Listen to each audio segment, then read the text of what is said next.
वाळवा खुनातील 3 आरोपी जेरबंद, आईला वारंवार त्रास देत असल्याने खून. 29 मार्च 2026 रोजी रात्री 1 ते सकाळी 6 या वेळेत संदेश उर्फ साहिल अशोक कदम, वय वर्ष 30, राहणार माळभाग, वाळवा, जिल्हा सांगली याचा खून करण्यात आला होता. त्या अनुषंगाने तपास सुरू केला असता स्थानिक गुन्हे अन्वेषण पथकाला मिळालेल्या गुप्त माहितीनुसार सदर खुनातील आरोपी हे शिंदेमळा, बोरगाव या ठिकाणी असल्याची माहिती मिळाली. त्या ठिकाणी पथकाने प्रथमेश उर्फ बबलू आमसिद्ध कोळी, वय वर्ष 21, अभिजित उर्फ सोन्या बजरंग परीट, वय वर्ष 24, राजश्री आमसिद्ध कोळी, वय वर्ष 46, तिघेही राहणार वाळवा, जिल्हा सांगली यांना ताब्यात घेऊन चौकशी केली असता प्रथमेश याने सांगितले की मयत संदेश हा त्याच्या आईला वारंवार त्रास देत होता. त्या दिवशी प्रथमेश, त्याचा मित्र अभिजित परीट, त्याची आई राजश्री कोळी त्यांच्या घरी बसले होते.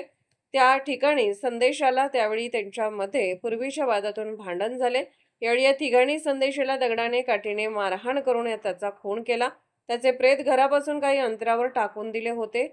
या खुनातील आरोपींना स्थानिक गुन्हे अन्वेषण विभागाच्या सांगलीच्या पथकाने अवघ्या काही तासात जेरबंद केले आहे.